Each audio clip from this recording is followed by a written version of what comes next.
What's up, Kansas City? My name is Katina Taylor, and I am here today talking to cohort number 2 of the Lean Lab Fellowship, of which I'm a part. We have Ellie Hudson, Katie Gore, Janella Clark, and Katie Laird. So first, what I'd like to do is have each of them to briefly introduce themselves. So we'll start with Janella. Hi, I'm Janella Clark. I have been a teacher for 8 years, and right now I'm in a suburban school up north. Hi, I'm Eliana Hudson. I'm a junior at UMKC studying English Creative Writing.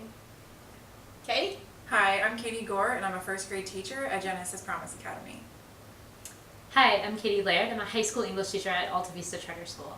And of course, again, I'm Katina Taylor. I'm an educator of 15 years, a product of the Kansas City Public Schools, and we are, again, cohort number 2 of the Lean Lab Fellowship. So each of us today are just going to talk briefly about the projects that we've spent our summer working on as educators.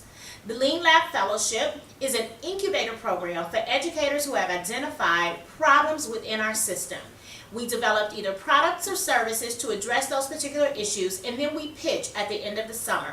So let's go ahead and start with Katie and tell us about your project or that you spent your summer working on in the Lean Lab. Absolutely. My partner Kirsten and I went into the summer looking at the problem of a principal pipeline in the city, or lack thereof. And when we talked to over 30 school principals, vice principals, all sorts of school leaders, we consistently heard this problem of them feeling like they're in silos. So we've created K-Core, which is a collaborative across the city, across district, charter, private, and state line boundaries to bring them together to compound each other's expertise and support each other in the work to close the gap of student achievement in Kansas City. Thank you, Katie. And let's go ahead and go to the next Katie, Katie Gore. Hi, my project that I've been working on is the problem that I found is that elementary teachers, we don't have enough time and resources to provide our students with hands-on science experiences. So that impacts how science concepts are taught to students. So I have come up with the idea to turn a school bus into a mobile STEM lab, and it's called Bring Us Science. And Janella and Ellie have been working together on a project, so tell us a little bit more about that. Well, Ellie and I, we actually came separately to the Lean Lab, and we joined forces to create what we call Create by Connect. And what we're trying to do is get teachers to network with industry professionals so that we can improve what's going on in the classroom. Do you want to add anything to that, Ellie? We're just really trying to engage students more and have more things be relevant in the classroom to really be applicable to jobs or future skills that you need in life.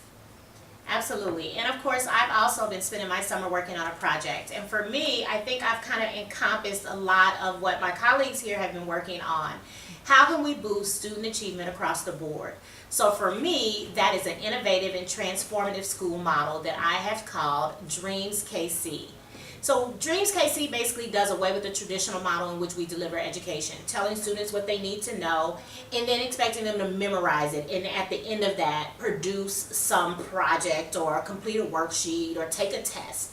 In Dreams KC, we implement project-based learning in a redesigned and flexible learning space. So students would actually be driven into in-depth inquiry by specific open-end questions. So they may develop a project, they may develop an idea that is really relevant to them, their lives, or our community, and they go through a really kind of ownership process of developing a solution or answering that particular question. So I would love to partner with the KCPS district and implement this pretty soon. What I want to ask the rest of you is where you are in the process. Do you think you're ready to launch immediately? What impact do you think your product or service will have on student achievement as a whole? And let's start on this side this time with you ladies.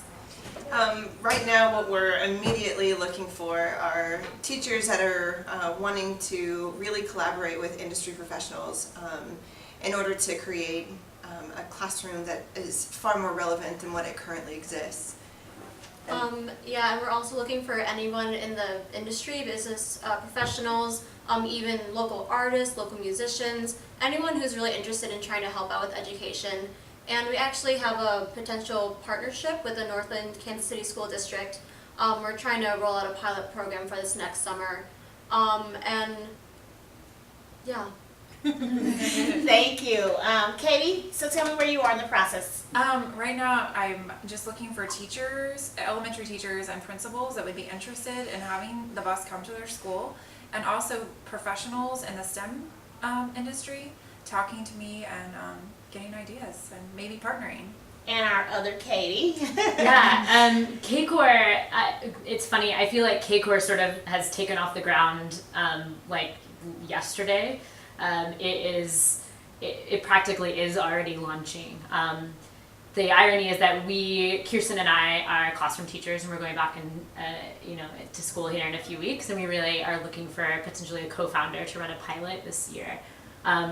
We have a lot of interest, but we really even just want 6 school leaders to pilot what the model could look like this year.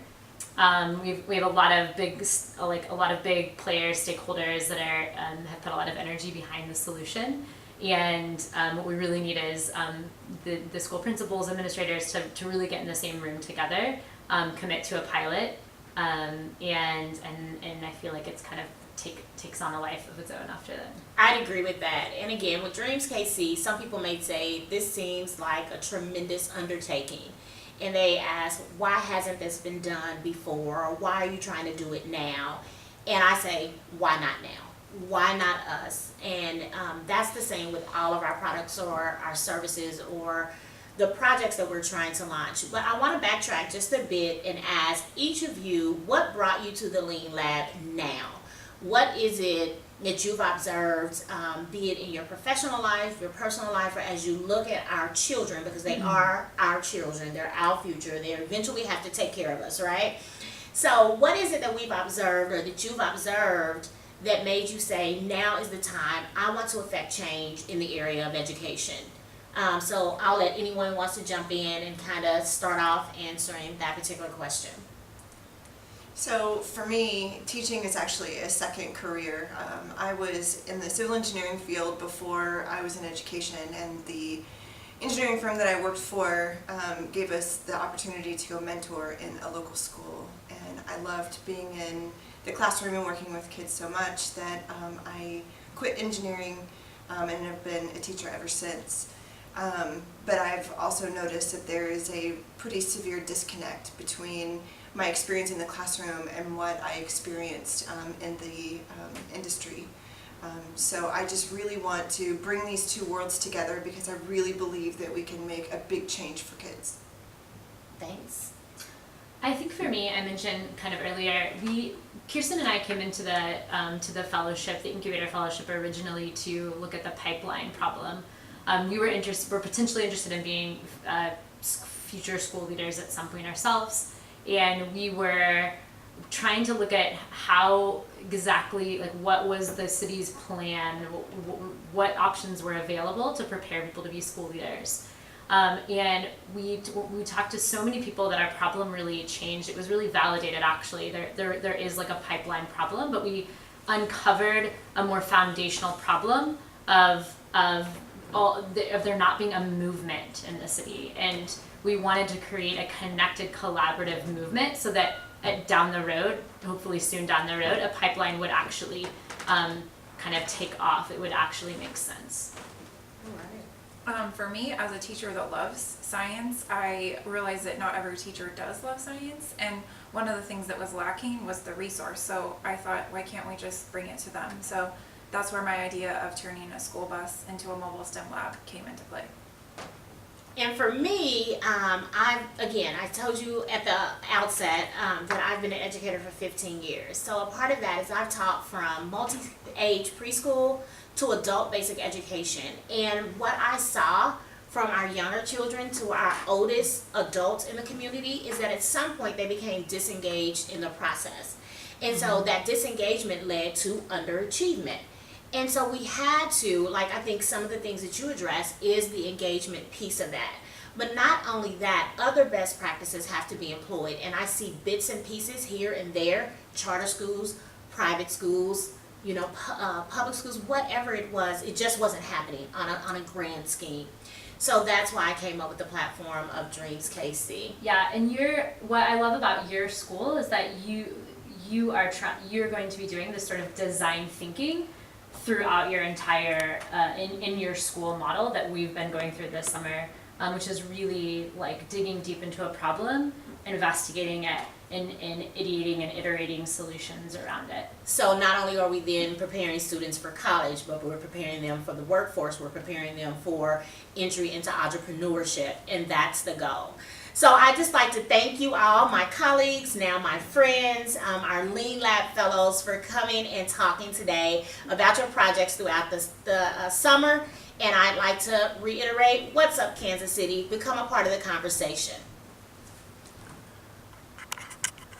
CMG wants you to always remember, the victory we call success goes to the best prepared. When you invest in your community, you're really just investing in yourself.